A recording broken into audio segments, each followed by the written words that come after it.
আজকে interim government তারা আমাদের সমগ্র বাংলাদেশে বিশেষ করে ছাত্র জনতার সমর্থিত তাদের দ্বারা এই সরকার গঠিত হয়েছে। তাদের দায়িত্ব সুনির্দিষ্টভাবে বলা আছে, তারা কি ইন্টারিম গভর্নমেন্ট, অর্থাৎ একটা নির্বাচনের মাধ্যমে সরকার পরিবর্তনের পর্যন্ত তারা এই দায়িত্ব পালন করবেন। এবং ছাত্র জনতাই তাদের উপর সেই দায়িত্ব অর্পণ করেছে যে তারা কতগুলো মৌলিক বিষয়ে যে সমস্যাগুলো আছে সেই সমস্যাগুলোকে দূর করে সংস্কার সাধন করে একটা উপযুক্ত সুষ্ঠু নির্বাচনের পরিবেশ তৈরি করে দেবেন। তারা কাজ করেছেন, কাজ করে চলেছেন, আমরা তাদেরকে সমর্থন দিচ্ছি। কিন্তু একই সঙ্গে কথা খুব স্পষ্ট করে আমরা বলতে চাই যে বাংলাদেশের মানুষের মূল যে আকাঙ্ক্ষা, সে আকাঙ্ক্ষা হচ্ছে একটা গণতান্ত্রিক রাষ্ট্রের, একটা গণতান্ত্রিক সমাজের।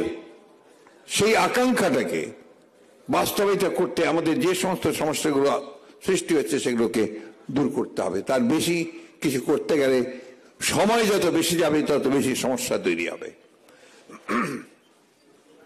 আমি কথাটি স্পষ্ট করে বলতে চাই, নির্বাচন কেন্দ্রিক যে সমস্ত সংস্কারগুলো আছে সেই সংস্কারগুলো দ্রুত সম্পন্ন করতে হবে এবং আশা করব যে আমাদের নির্বাচন ব্যবস্থা, আমাদের প্রশাসন, নির্বাচন কেন্দ্রিক প্রশাসন, আইন শৃঙ্খলার ব্যবস্থা, বিচার ব্যবস্থা, এগুলোর সংস্কারগুলো করেই আমাদেরকে অতি দ্রুত আমাদের নির্বাচনে যাওয়াটাই হবে এই দেশের মানুষের জন্য সবচেয়ে কল্যাণের।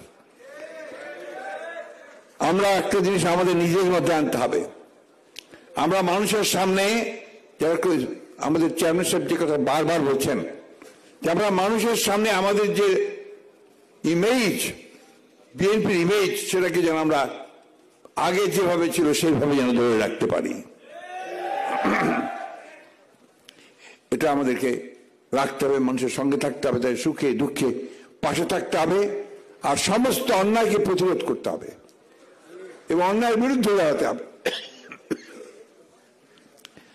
প্রিয় সহকর্মীবৃন্দ, আমি আর সময় নেব না, শুধু এইটুকু বলতে চাই যে আজকে আমাদের চেয়ারম্যান, ভারপ্রাপ্ত চেয়ারম্যান তারেক রহমানের নেতৃত্বে আমরা এতদিন লড়াই করেছি, সংগ্রাম করেছি, আরো লড়াই করছি গণতন্ত্রকে পুনঃস্থাপনের জন্য। এই লড়াইয়ে যেন আমরা কখনো পিছিয়ে না পারি সেই কথাটা মনে রেখে আমরা সামনের দিকে এগিয়ে যাবো ইনশাআল্লাহ। আসসালামু আলাইকুম।